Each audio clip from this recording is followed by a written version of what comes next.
Hi guys, so I'm going to be walking you through how I did this like 60s sort of vintage type of look. So I did like a 60s vintage inspired look, but it also had like teardrops that were kind of like coming down, and I did some like half magic sparkle to kind of create like a little bit of a teardrop effect. So I started with prepping my skin with the e.l.f. primer that I always use, like pretty much literally in every single video. And then after that, I'm going to go and even out my base with a little bit of the Fit Me foundation in the shade 102. That's always my go-to foundation. I really don't own any other foundation purely out of choice. I just really enjoy that one. I think I did go in and contour, but I just went ahead and edited over that because you guys have seen me do that in a couple videos. So you can always look at any of my other videos if you want to see that. Sometimes I do repeat myself because I'm very like routinistic when it comes to my makeup. Now I'm using this CoverGirl True Skin stick blush. I usually don't like stick blushes, but I do like this one. It's in Bubblegum Pop. That's the shade. It's like a ashy sort of pinky type of shade. I really do like this. It's very pretty, but it's not super pigmented, so I have to go in at least with another layer of it. So I think I put on 2 layers and go ahead and blend that in. And mind you, I think I used another blush on top of this as well because I was trying to create a very, 1960s, 1970s full face, blush, everything sort of popping. Now I'm going in with the ColourPop Wildest Dreams. And speaking of ColourPop, I believe I'm going to be doing a swatch video of all the ColourPop blushes, the liquid blushes, because I realize that I do own all of them. So I might as well make a video kind of showing everybody what the swatches look like and then what I think and my opinions of the different colors and things of that nature. I'm a pretty big fan of all the ColourPop blushes. I do tend to like them quite a bit. Then I went in with the ColourPop liquid highlighter in Pink Pony.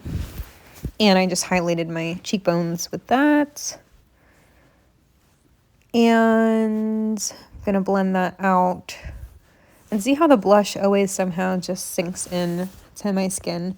I think my skin is a little bit dry at times. Now that I'm getting older, my skin has shifted less towards, I guess, being oily or combination to now being more dry. So I noticed that my skin will soak up some of the blush and kind of just dissipates. So as you can see, I did have to put another layer on to kind of get it to pop.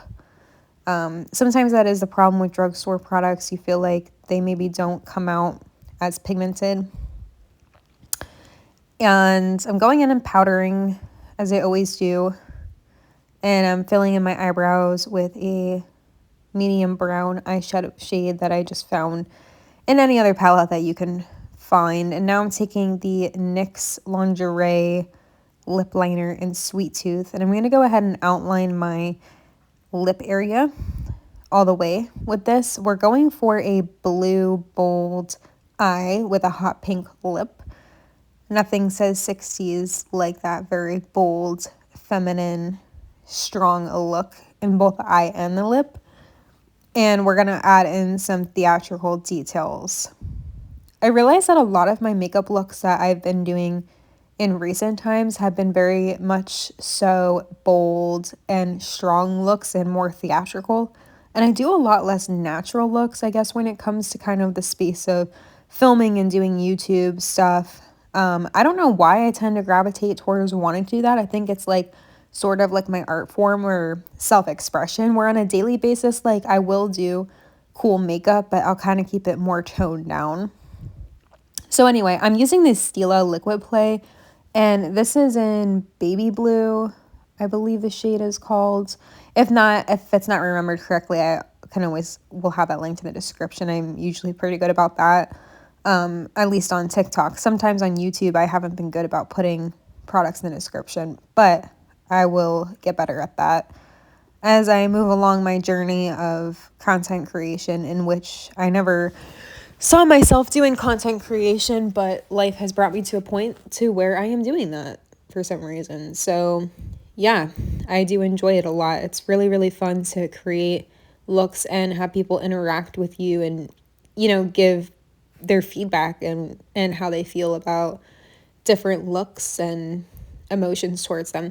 So anyway, I put that liquid play kind of in an angle, so it's kind of wings out, and then I put it underneath the waterline. I put it in the inner corner, kind of to accentuate the whole eye. And I want to start off with that liquid play as a base so that my eyeshadow has an extra primer to stick onto, because I don't want this, again, for the makeup to sink into the skin, to not see the eye makeup be bold enough. I do want it to be blended to an extent. I don't want it just kind of like plastered on like liquid. So I did go ahead and blend it out, but I did want something for these eyeshadows to have a base to pop off of and stick to as well.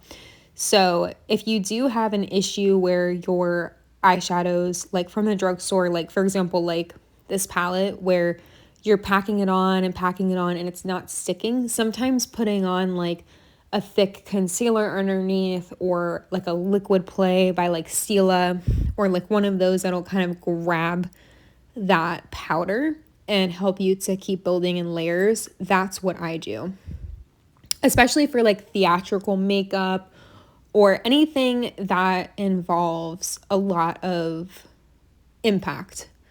And so I'm taking like these aquamarine shades from, this is what, Makeup Revolution Monster Mattes palette. I've been getting into that a lot. And I went ahead and did those aquamarine colors. And then I did the very, very light blue right up to the brow bone, right up to the brow. Now I'm taking this purple blue-ish color. I'm not really so sure what the exact name of this type of color would be. Actually, Alex Demi in Euphoria had a eye makeup look that was utilizing this color completely, and it was absolutely beautiful. Donnie Davy did it. But I'm not taking that on the whole eye. As you can see, I'm kind of going on that eye socket bone, you know, the bone right above the eye socket, and I'm tracing that to almost create like an eyeliner effect of that, you know, darker blue-ish purple color to create an accent within the look here.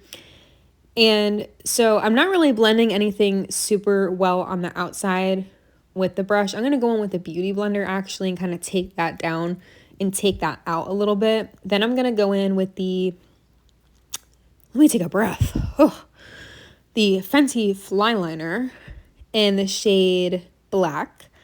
And I'm going to go ahead and create that like 1960s strong, bold, upward, upright wing. And I first start with small strokes going up. And then after I complete that, I thicken it by going back down and adding more as I go, going back down and then pulling into the eye. And I try to memorize my eye shape sort of by hand-eye coordination because I've been doing the wing for so long. I kind of just get a hang of it, and then I know that if I do mess up, I'll just go in with some micellar water and go ahead and adjust it if need be. But the goal is to never match them exactly perfectly because you're just going to drive yourself nuts, especially when you're actually doing like theatrical makeup and stuff. You really don't need those wings to be like super perfect. You really don't. You just need them to be almost alike because the rest of the makeup is so distracting. It's not like a natural look. I feel like when you do a wing with a natural look, you've got to get the wing right because it's one of the only focus groups of the look. Whereas here we have so much going on. We have a bold lip, we have bold blush, we have bold eyes, wing. Then we're going to do bottom liner. Then you have, you know, lashes going on, and you have contour going on, and then you have big hair and all these other things. So then I'm going in with the Fenty Fly Liner right under the waterline, not on the waterline, but like underneath the eye and kind of outlining it. This is something fun that I've been doing lately instead of actually like going in with like a eye pencil and like going on the waterline and the tight line, which is actually typically what I do. And it does close my eye off a lot. This still allows me to wear eyeliner because I think eyeliner does look good with my eye shape, but without closing the eye completely off. And then I'm going to go in with a little bit of white eyeshadow in the waterline to create like that pop, kind of like that doll, that like sexy doll effect, because we are doing like a 1960s type of vibe. Okay, and then we're going in with that same shade that I was discussing before. I guess we really could call this periwinkle. I don't know if it's really a true I would call it a dark periwinkle because it's kind of like that cross between like blue and purple. So yeah, we went back in with that again to kind of get like a bolder effect, and then blended that, and I put that a little bit closer into the inner crease area. And there's a little bit of fallout kind of going on. I'm not overly concerned about that because I'm probably going to go in with another layer of powder.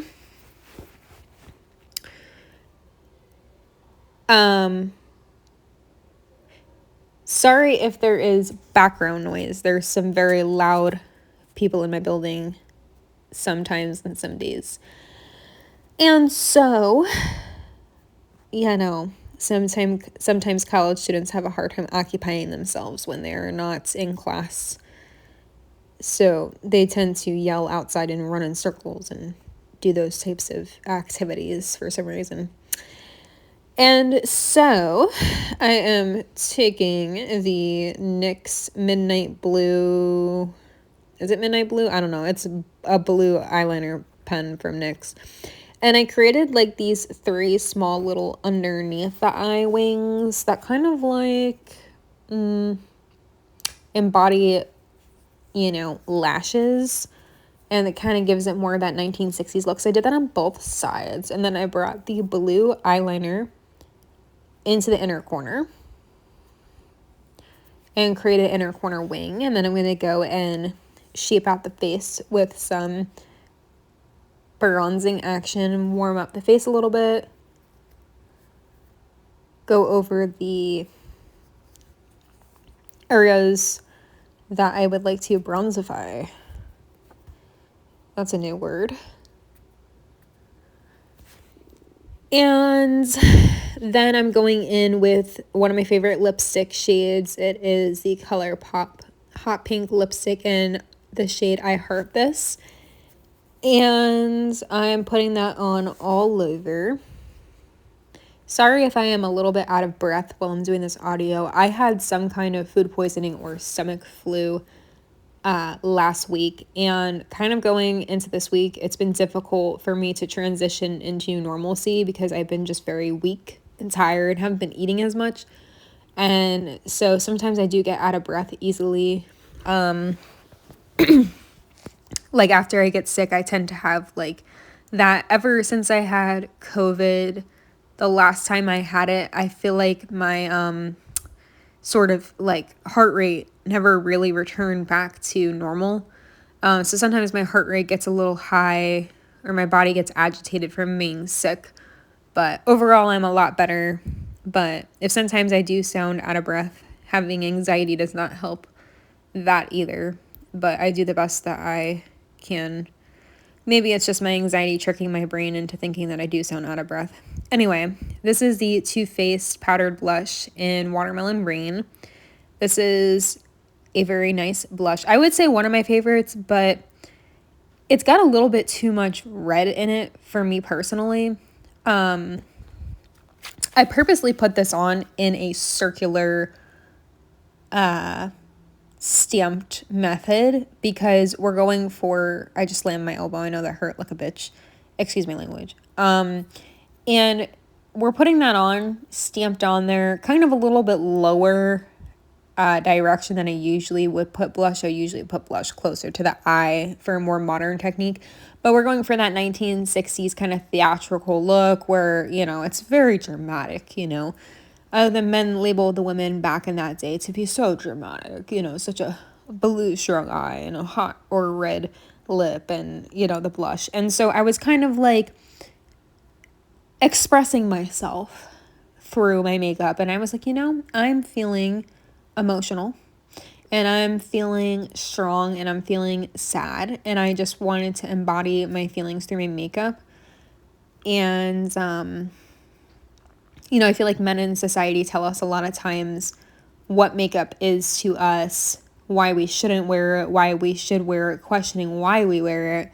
And I feel like for women, part of like taking your power back in makeup and beauty is doing things purely for the craft or the art form and artistry, and that it's not a symbol necessarily all the time of femininity, in which it can be, in which it is for me and for a lot of women. But for a lot of us too, it's both, you know, a feminine aspect of our personality trait, but also is a hobby.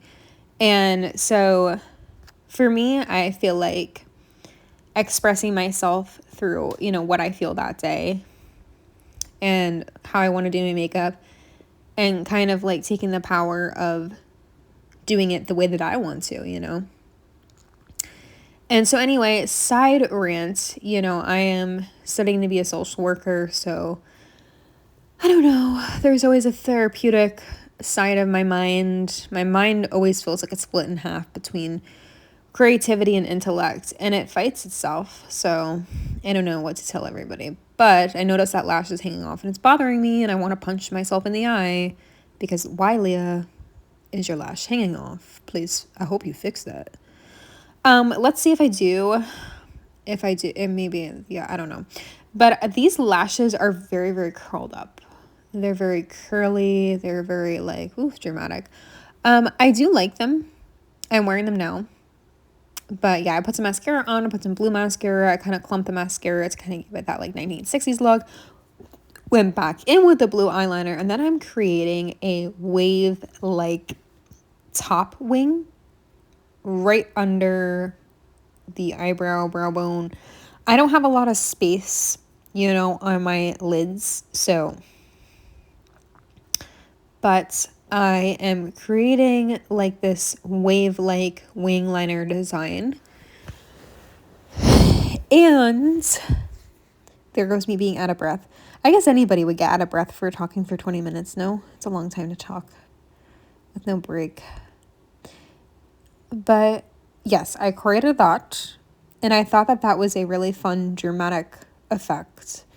This was not necessarily a look where I acquired a direct inspiration or recreation, but I sort of saw a look on Pinterest. It was an AI model where she had like that really like baby powder blue eyeshadow and then that like hot pink lip, and I was like, let me take that and then let me like make it like a vintage theatrical look where kind of emulate like tears or a little like wetness under the eye with some like wet potted glitter, using nothing better than the half magic glitter. Sorry, I was really interrupted by people in my building being loud again, and I was starting to get concerned. So I'm using this half magic potted glitter, and it almost has like a cream or glistening effect, where I thought I could use this sort of as a method to emulate tears or wetness under the eye, almost as if I was crying. And I wanted to kind of create that like dripping effect. I had seen a couple Euphoria looks, obviously, you know, people like doing this too, but like based upon like, you know, the show and the looks from the show. I've done a couple of those lately. If you're interested in recreating any looks from Euphoria, I've done a couple. I try to mostly use drugstore stuff. Kind of my makeup is split in half now between drugstore and professional products, but yeah.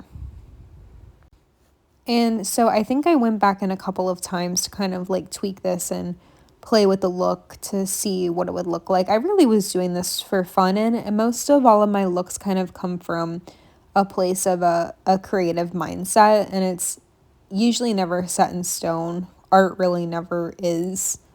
So I'm always kind of like going back in, but this like potted glitter, it's the glitter puck from Half Magic. And this is the shade Princess Ghost. It's a very like cool tone, silver, very reflective, glittery.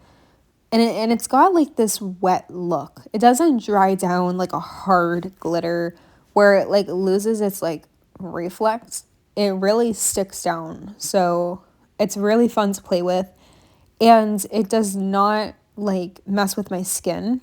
Some makeups are like very heavy and sticky when it comes to doing like theatrical work or heavy like TV, you know, like makeup, like in that show, how they all have like a lot of makeup on and glitter and all those things. But I've noticed that Half Magic does work pretty well with my skin.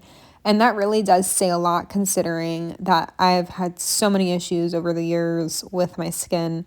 And now I'm using retinol every day. So that definitely has helped my skin, and amongst other things, like, getting out of the teen and early 20 years does help too. And so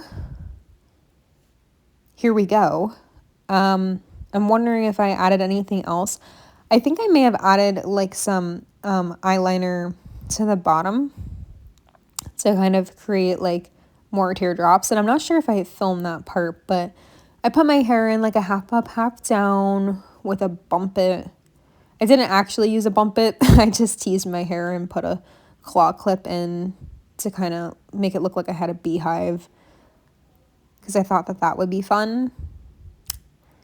And I did this like little flip the front with my bangs, kind of like I always do. I always do like this 60s vibe with the front flip. And I decided to put these little diamond drip things the edge of my eye, because I feel like that kind of also emulated like a tear in a way to me. And that's what I wanted to create, was that like she looked so pretty, but she was so sad. But even though she was sad, she still was going to serve. And like that was the notion. That was the feeling, Sometimes you're really sad, but you still have to go to work. You still have to go to school. You still have to create. You still have to be. And so that was the look.